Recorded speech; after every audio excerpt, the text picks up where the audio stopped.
Tank number 331 isn't just any machine. 20 tons of Detroit steel shipped east like a mail-order bride. Arnold's first real love affair with power. His personal pet monster. His mechanical mistress. The manual says it takes 2 men to wrangle those chains. Arnold does it solo, wrapping its steel serpents around tank treads, a middle finger to protocol. Just to prove he could. Just to show everyone else they couldn't. The Belgian Kaserne barracks reek of diesel fumes and crushed dreams. Other recruits breathe it in like poison. Not Arnold. He metabolizes that shit. Turns it into muscle, into destiny, into his ticket to anywhere but here. Imagine hating authority so much that you dive dick first into its mouth. Want irony? The kid who grew up hating military daddy now begs to play soldier. Better still, Daddy Dearest pulls his cop strings, opens doors a year early, puts Junior behind tank controls 4 years too young. Because rules are what happens to other people's sons. Maybe the best way to kill your demons is to become one. Welcome to Metamorphosis, military style. Rule number 1 of the army, you are nothing.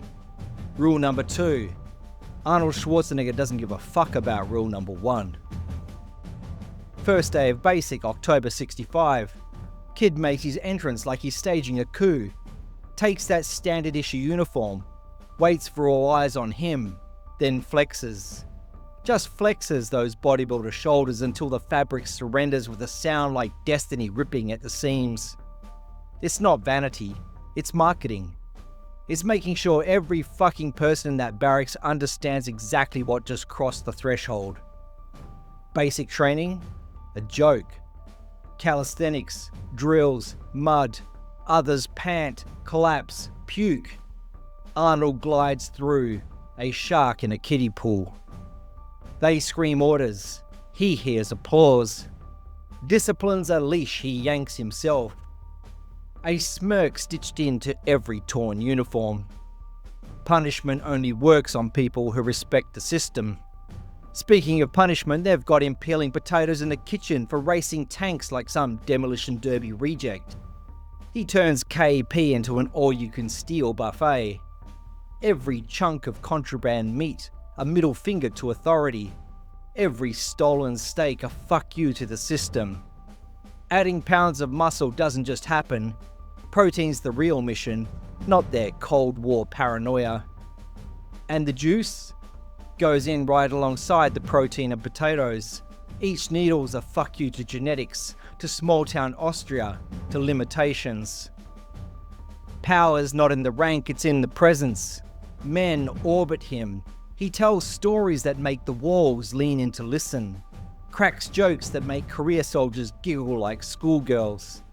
Arnold, the fucking Pied Piper of meathead misfits. He's got help too. An officer, some bodybuilding nut, drooling over Arnold's frame, sets up a gym, a concrete shrine for the kid to flex in. They lift, grunt, sweat. But Arnold's not there to bond, he's there to steal. Every rep's a heist. Food from the slop, iron from the bars, a passport from the system. Austria's rules. No service, no passport. Freedom's the prize and he's already halfway out the door. Plot twist, October 65. Stuttgart comes calling. He climbs the wall in army greens. Not for love, not for country, for a bodybuilding competition. No permission, no money. Just oil-slicked posing briefs, dreams bigger than Europe, and balls the size of the tank shells he had just left behind. Barely enough Deutschmarks for bratwurst, he hops the kind of train that stops at every sheep farm between Austria and Germany. But inside that rolling coffin sits a king-to-be, risking the brig to flex for the spotlight and strangers.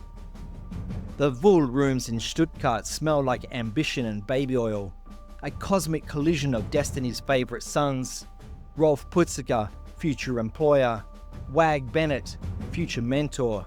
Franco Colombo, future partner, friend, best man, Three wise men watching muscle give birth to myth. All watching this Austrian tank driver walk in carrying nothing but hunger, stealing the junior Mr. Europe crown.